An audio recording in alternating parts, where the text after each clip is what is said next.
homework, as you can see, hopefully you say, wait a minute, this question did not mention anything about bell shape. And you are correct. If they don't mention anything about bell shape, then you cannot use empirical rule. Okay, that's a very, very restricted item. Is again, it has to be a bell shape. So if they don't mention anything about bell shape, we have to use Chebyshev inequality. So looking at this thing here, my Chebyshev inequality, this is what they asked me is at least what percentage. They asked me to find a percentage, at least what percentage will cover between 65 to 93. So looking at this thing here, go back to the Chebyshev.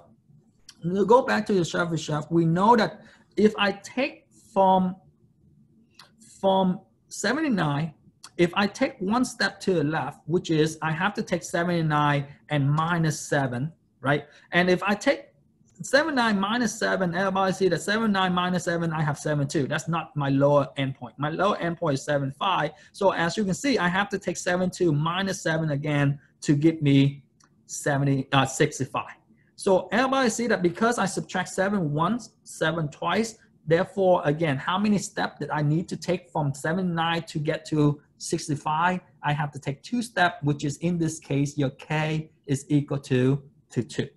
And if your K is equal to 2, go back to the rule we have is if K is equal to 2, we know that it will consider at least or approximately 75% of my data. Okay, so again, that's what we have to do is you have to ask yourself how many standard deviation is within your mean, right? How far apart is your data from the mean? How many steps did you have to take? Okay, so again, that's what the only thing different is empirical rule. The answer is 95, right? Within 2 standard deviation, it will be 95. For this thing here, for Chebyshev, within 2 standard deviation is only 75. Okay, and again, if you 79 plus 7 to give you 86, 86 plus another 7, that's why we have 93. That's why the interval is from 65 up to 93. Okay, so similarly, instead of ask you the percentage, now they say, well, I have my data. Now I want you to tell me what unit, what value, what are the 2 values that will include at least 88.9% of my data, right? So again, what 2 value is include 88.9% of my data? Well, what is 88.9? We know that 88.9 is your K. And if that's your K, that's the step that we need to take. Well, that's not your K. We know that 88.9 corresponds to the K equal to 3, right? Meaning the K is equal to 3, meaning that's how many steps that we need to take to get to my item from the mean. So looking at this thing here, we know that, again, it's 88.9, not 89%. I fixed this one, but I forgot to fix this item here. So again, since the K is equal to 3, the lower endpoint will have, this is what we need to do is, again, because instead of subtract 7, 3 times, all I need to do is I take 3 times 7 to give me 21, and I just take 79 minus 21 to find my lower endpoint. Everybody see that 79 subtract 7, 3 times is the same as 3 times 7 to give me 21, right? And again, vice versa, the upper endpoint, the upper value, what do I need to do? If on the lower end I have to subtract, the upper end I need to add, which is again, instead of subtract, or instead of add 7, I just say 3 times 7 is 21, which is everybody see that 88.9% of the data will cover between 58 all the way to 100. Okay, so again, the concept for empirical and Chebyshev is the same, which is they will give you some information, they will give you the mean, they will give you the standard deviation in units, and basically they ask you how far away that you have to travel to get to this unit. And however far away, that will be the percentage corresponding to how much you cover. The only thing different is for the Chebyshev, we are not dealing with a bell-shaped curve. We deal with any other data set except the bell shape. If it's a bell shape, we use empirical. And again, Chebyshev, you only have two numbers, which is 75% corresponding to k equal to 2, and 88.9 corresponding to k equal to 3. So question with this thing, and again, it's a typo. I overlook the author PowerPoint, and the one that I sent you guys is 89%, and I have to change it to 88.9%. Okay, so again, it's not 89%. So if you print the one that I sent over on Canvas yesterday, is have 89%. But anyway, question with this problem here, question on how to dictate the difference between empirical versus Chebyshev inequality, or how to use the information they give us to find either the percentage that they ask us or find the interval, the value that they ask us over here for A and B. Any question with this two item here? All right. If you don't have question, let's continue with 3.3. Like I mentioned today, we will give me a second. So do you guys see 3.3 on the screen? No, I see 3.2. No. Now? Yes. So again, 3.3, let's take a look at 3.3. And ladies and gentlemen, 3.3 is the last section we have in chapter 3. And it's the last section on your first test, which is test 1. And if whoever came in late, reminder, test 1 push back, not push back, but extend to Saturday. You can do it tonight or tomorrow. It's just that you have more time now. So 3.3, we measure the position of your data, right? We want to know what position, if I have a data, where is it placed among all my data? So the first thing we want to deal with is a Z-score. The Z-score is basically, it's the same as before in terms of the within the standard deviation. The Z-score is basically, later on you will see that this is a normalized number, meaning if you have a bell-shaped curve, and again, the Z-score is only due with a bell-shaped curve. If you have a bell-shaped curve, the Z-score will always be the same in every bell-shaped curve, because bell-shaped curve is normalized, is have the same pattern all the time. So the Z-score is basically tell you how far are you from the mean? How many standard deviation are you from the mean? Okay, so again, the Z-score is basically, this is to find the Z-score, and this is your population item, which is to find a Z-score, all you need to do is find your data, whatever your data is, minus the mean divided by the standard deviation.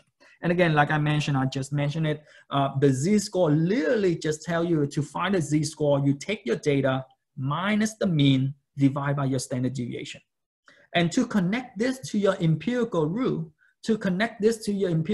like I mentioned, the Z-score is correspond to the bell-shaped curve.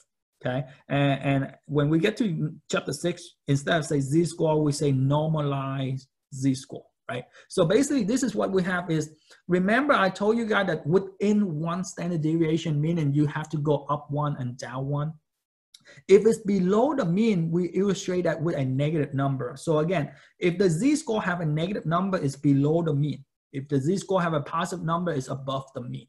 Okay, so basically 68% will consider between the Z-score of -1 and 1. Meaning again, you take one step to the left, you have -1. You take one step to the right, you have +1. Okay, and again, the 95% will consider between the Z-score of -2 and 2, and vice versa. Almost all of your data will be between -3 Z-score and the +3 Z-score.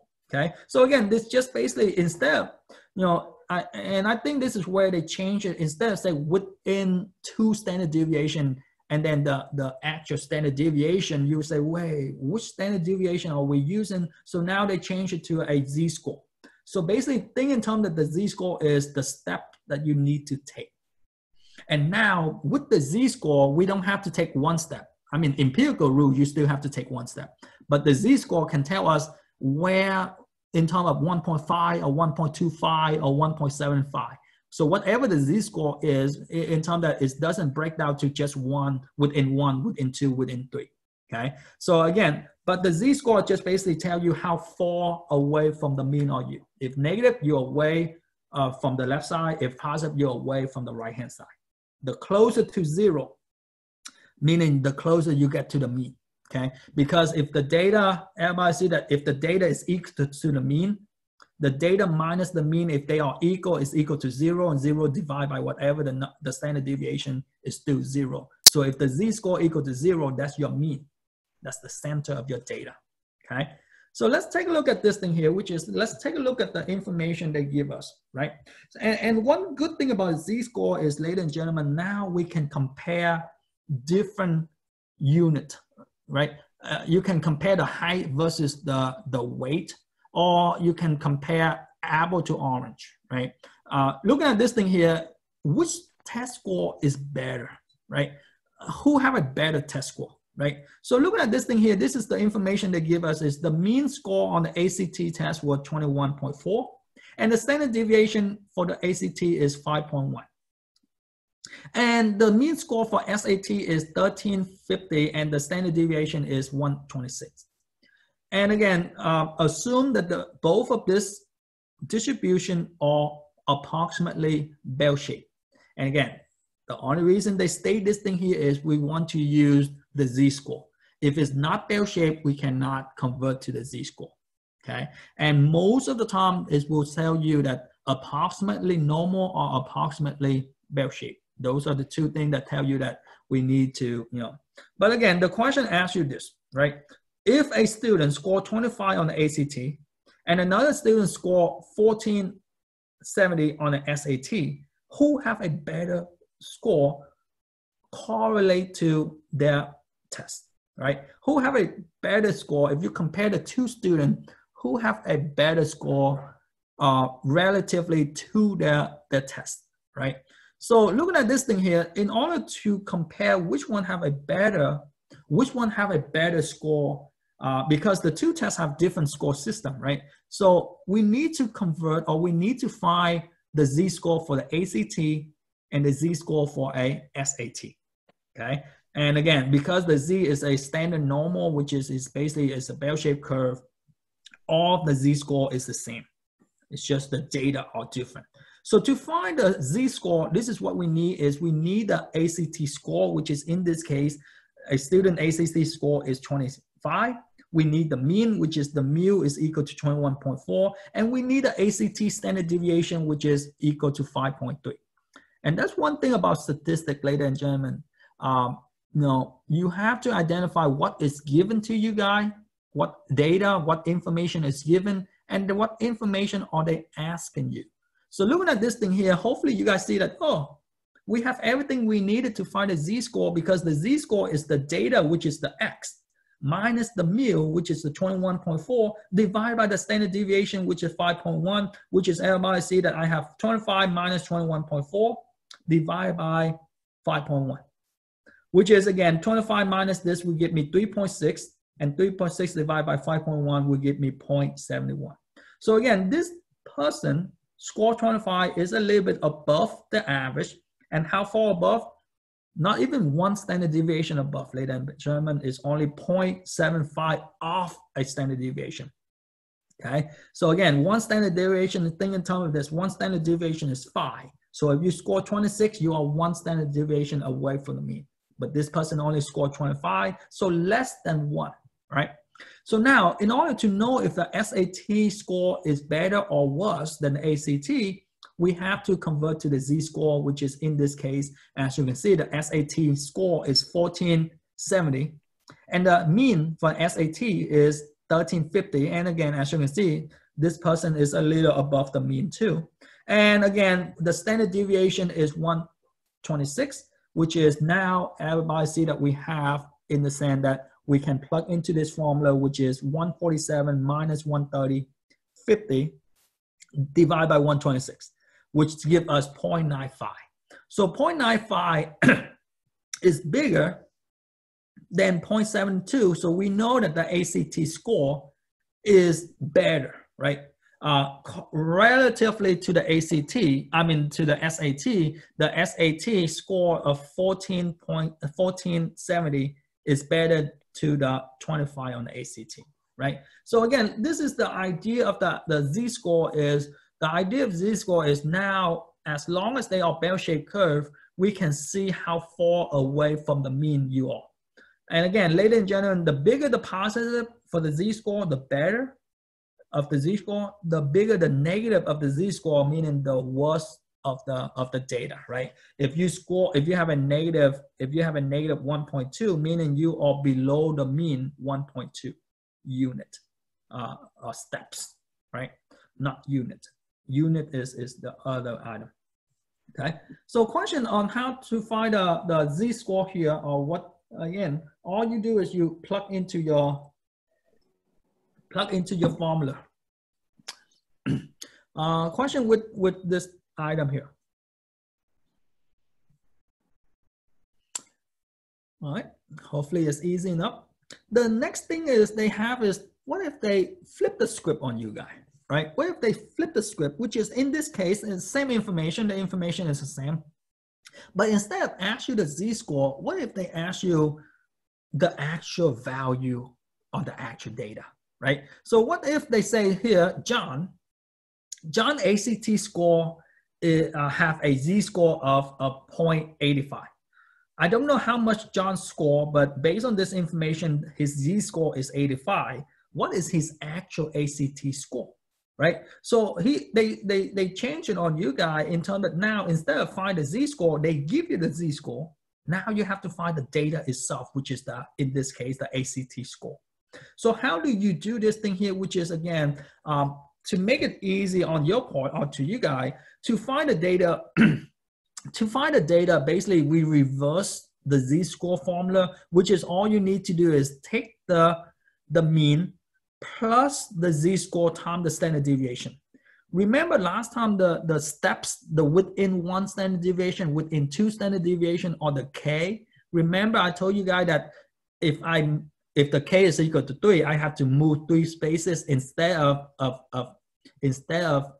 add, I just take 3 times the 7. So that's your K last time is your Z-score right here, right? So now this is what we have is to find the data, all you need to do is take the mean plus the Z-score times the standard deviation.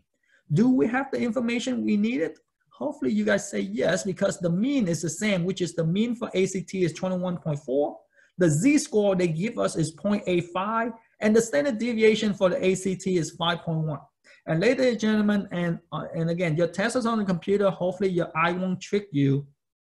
Don't use the different, the SAT and the ACT. Don't use the ACT standard deviation for SAT or vice versa, the SAT standard deviation for ACT, okay? So looking at this thing here, 0.85 times 5.1 will give me 4.35. And again, 21.4 plus that, I see that this student, John, ACT score is 25.74.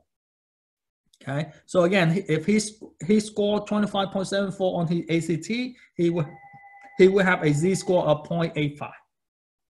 And similarly, same thing go for B. What if Kate score Z-score is 1.3?